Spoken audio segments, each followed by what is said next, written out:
I bought what's allegedly the world's most reflective paint mirror.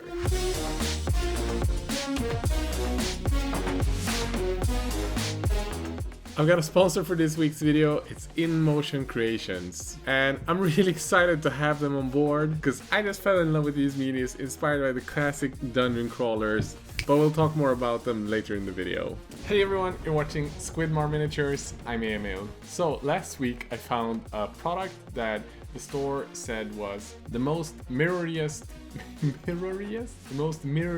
mirror chrome paint. This is the one. It's a tiny tub of paint, and I thought, you know what? It's gonna be fun to see how this mirror reflective paint looks on Warhammer. You know that you get problems whenever you see a paint and you think that this is something I'm gonna try on my miniatures. And I've also got some other like silver paints from other brands, Army Painter and Vallejo Metal Color. So I'm gonna paint with these, compare them, see if it actually is more reflective than the paints we use every day in our hobby, and I guess see how it actually ends up looking on miniatures. And friends, don't forget to subscribe if you aren't already, because y'all know that this is the place to be if you want hobby videos every week. It's said on the website to use a soft one of these nylon brushes, so I've got like a cheap makeup brush. We're gonna try with that. I also have the airbrush. Might try with that. But before you use this, read the warning signs. Danger: flammable liquid and vapor may cause drowsiness and dizziness. Do not digest or ingest. So I think if we airbrush this, we're gonna use big old gas mask. See how this bad boy looks. Ooh. Wow, okay. Looks like a really shiny chromy metal. I think you can see how reflective it is. It says I shouldn't use water with it because it's solvent based, so we have white spirits to clean up the brush afterwards. Wow, this is incredibly reflective. It was really easy to add with the brush too. It's not like acrylic paints. Just flows on. Like, I've never painted with a paint like this. I do have some visible brush strokes in there, so it's gonna be interesting to see how it looks through the airbrush. It's not the easiest thing to clean out of a brush, so don't use an expensive brush.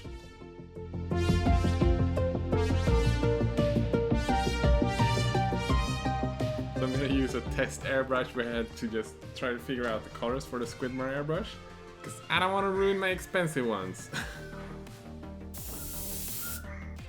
Let's start with Metal Color Vallejo.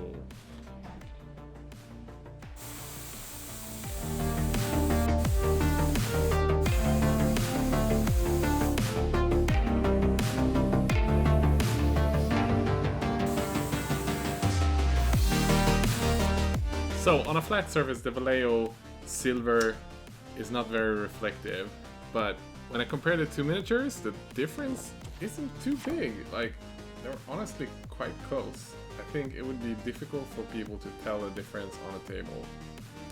But let's see how it does through the airbrush. I feel like with a smoother surface, maybe it's better.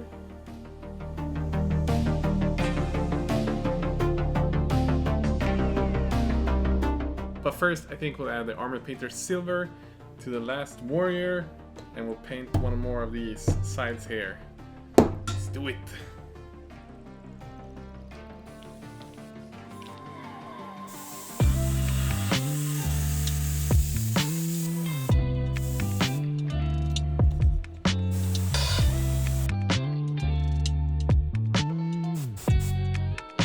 Okay, so I have the 3 Stormcasts spray painted.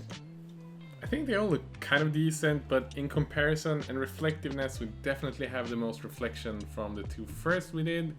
The Army Painter is okay. When we look at the planks so far, the Army Painter looks more gray compared to the other, but we still have to do the airbrush on one of these with the mirror paint. So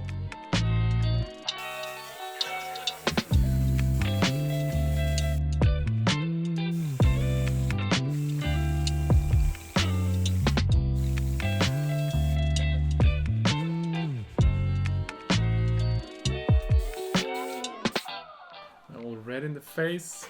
God damn. So out of the 3 paints, the mirror paint is quite obviously more reflective when I painted it on this piece of wood. Mirror sheen to it. Oops, it wasn't all dried. But it does not look like a mirror like it does on the website. I don't know if it has to be like a super flat surface. Perhaps, maybe that's why it doesn't look as good. On the sword, on this one, it actually does look kind of cool. Does it look like a mirror? Not really. That's kind of a disappointment. And to be honest, like the difference between the Vallejo and the mirror paint is not huge. It's different, like this one does reflect more of the light. I don't know if you can tell, but like you have these buttons reflecting there, which you don't really have here. It's more of like an even reflection across like the whole part. Whereas here you have more of like a singular reflective chromy sort of reflection. So there is a difference there, but it's not as big as I thought it would be. I think you really need to add this paint with an airbrush to get like the maximum out of it. Again, maybe I was using it wrong, I don't know.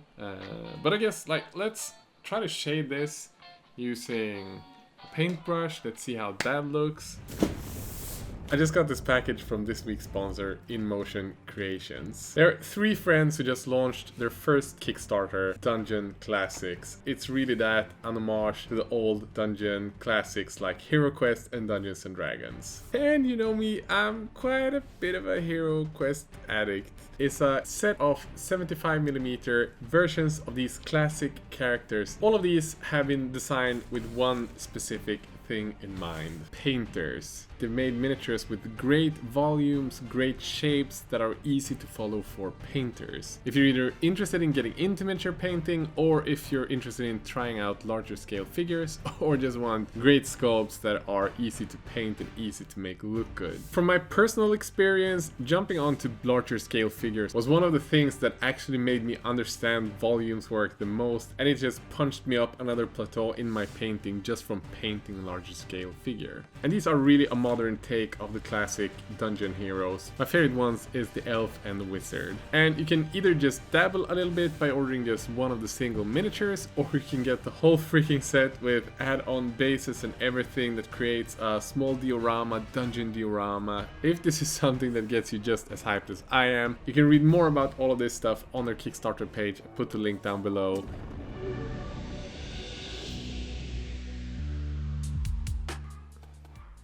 So I guess we'll just dive in to start painting this one and see how this super reflective paint looks when it's not just that paint, but actually as part of a bigger thing. It looks kind of plastic right now, so I don't have too much hope, but let's paint and see.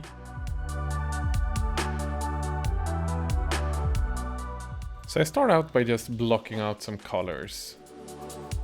My plan is to shade the armor using some dark greens like Caliban green.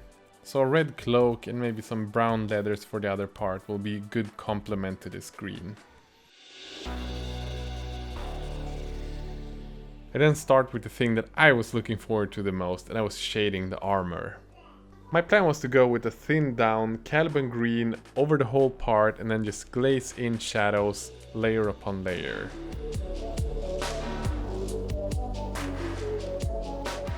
The problem, however, when thinned down, this color just would not stick to the miniature. It started pulling up in drops, and whenever I got something to stick, it just looked uneven and I just would not get the type of coverage that I wanted.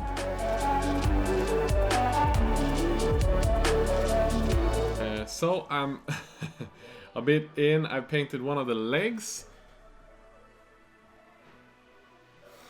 It's like recording with kids at home. The next one starts. So I painted one of the legs. I have got quite a bit left to do on it, but I'm actually starting to like the look of it now. It's looking kind of cool. It's very, very difficult to shade it though, because the paint kind of runs it off. It's this like super glossy surface, so the paint doesn't stick as well as I would have hoped. It's fine when I paint a thick coat, but every time I do something thinly, like a wash or a glaze, it just doesn't stick. It just forms pools on the miniature. So I'm gonna just finish the rest and I'll show you how it looks in the end.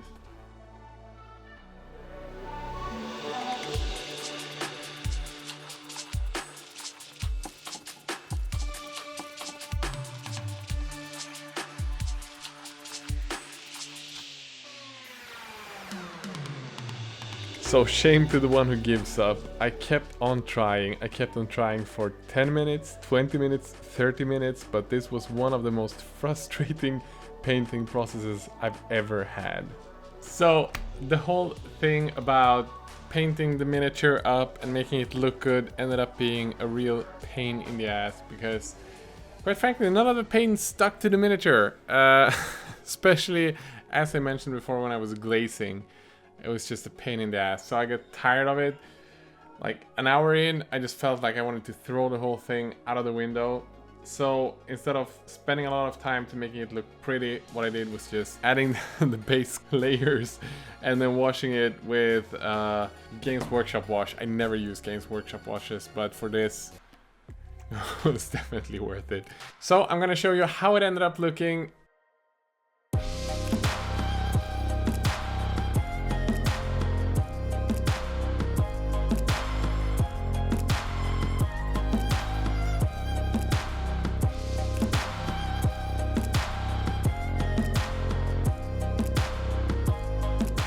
And I'm gonna recommend you to not go pick this paint up to paint miniatures. Yeah, as you can see on the back here, like a lot of the paint has disappeared because I've touched it here. But yeah, it was a fun experiment, but the world's mirroriest paint is not made for miniatures. Surprise! So if you had a bit of fun, guys, don't forget to hit subscribe and smash like, because obviously I make fantastic videos that teaches you what stuff not to buy. Again, a reminder, don't forget to check out the Dungeon Classics link in the video description. These are some really cool miniatures. I'm so thankful to have them as a sponsor, as it helps me run the channel and I get to talk about these amazing figures. So if you want to support the channel, you can follow the links in the video description and pick up any of the stuff you need and use my affiliate links. And a massive thanks to all of my top Patreon supporters. Without you guys, I would not be able to make this YouTube channel, so I'm really thankful for that. And with that, have a great day. Bye.